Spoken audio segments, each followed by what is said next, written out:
The acquittal of former President Trump in his second impeachment trial. 7 Republican senators voted along with Democrats to convict Trump. That fell short of the 2/3 majority needed.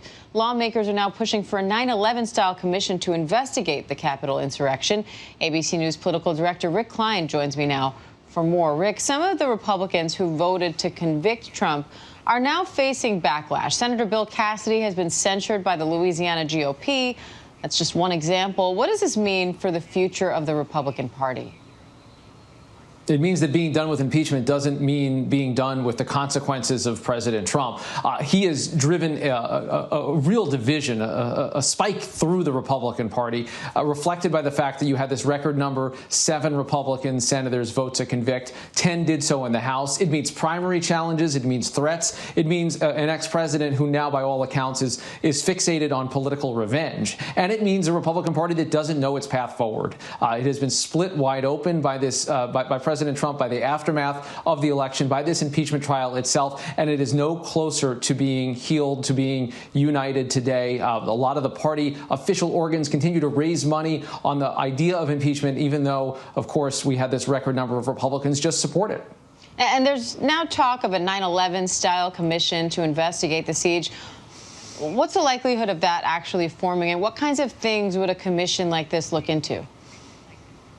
Yeah, I think it's likely to happen because now that we're past impeachment, censure really is fading as a viable option. Speaker Pelosi among those saying it really doesn't even make sense to pursue it. And so instead, you have an opportunity here to get some real answers. And I was struck covering this impeachment trial how many unanswered questions there are. The surprise information from a Republican congresswoman that derailed things on Saturday morning, just one example. You want to know what Kevin McCarthy was saying to the White House, what Mike Pence was saying and hearing.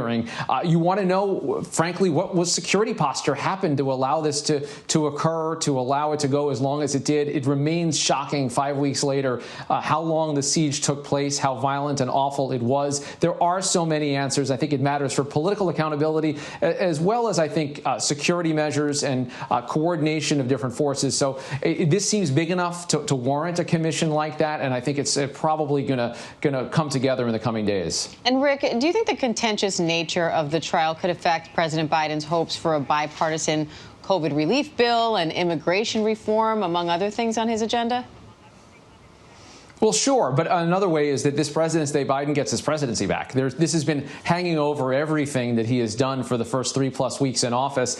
He's going to be on the road a few times this week for the first time as president, drumming up support for COVID relief. And he has tried to stay as far away as possible from impeachment. He has been pursuing the COVID relief legislation, pursuing a legislative agenda. And frankly, one of the decisions that went into one of the factors that went into the decision to not have witnesses was that Democrats recognized that the Biden agenda is stronger as soon as you get on the other side of impeachment. Yes, this drove Republicans apart. It also, though, brought a lot of people to their partisan corners, and it just consumed a lot of oxygen, a lot of energy on the Senate floor. That's done now. So Biden, I wouldn't say he gets to start fresh, but he does get to at least have the field more to himself as he makes a case for COVID relief and other top priorities. And then what about former President Trump? What happens for him now that this trial is over?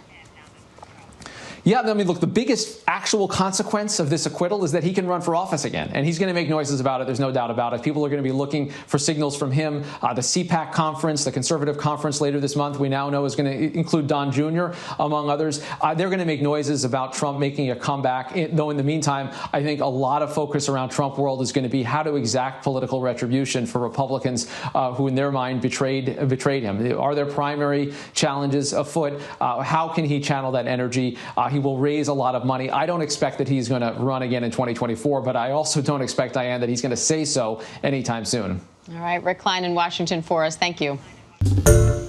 Hi, everyone. George Stephanopoulos here. Thanks for checking out the ABC News YouTube channel. If you'd like to get more videos, show highlights, and watch live event coverage, click on the right over here to subscribe to our channel. And don't forget to download the ABC News app for breaking news alerts. Thanks for watching.